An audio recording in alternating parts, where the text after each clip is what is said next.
Need to download your Barclays bank statements quickly? In this guide, I'll show you the easiest way to find, view, and download your account statements directly from the Barclays app in just a few taps. First, open the Barclays app and log in securely using your details. Once you're on the home screen, tap More in the bottom right corner. Next, select Manage Accounts. Then go to Statement and Letter Preferences. If you're not already paperless, choose Go Paperless today and confirm. This allows you to access downloadable statements. After that, head back to the More section and scroll down to Statements and Documents. Tap it to see all available statements linked to your accounts. Choose the account you want, then select the month or year of the statement.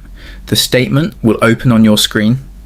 To download it, tap the share icon in the top right corner and save it as a PDF, or send it via email or another app. And that's it. You've successfully downloaded your Barclays account statement. If this helped you, like the video, share it with someone who needs it, and subscribe for more simple banking tutorials. Thanks for watching.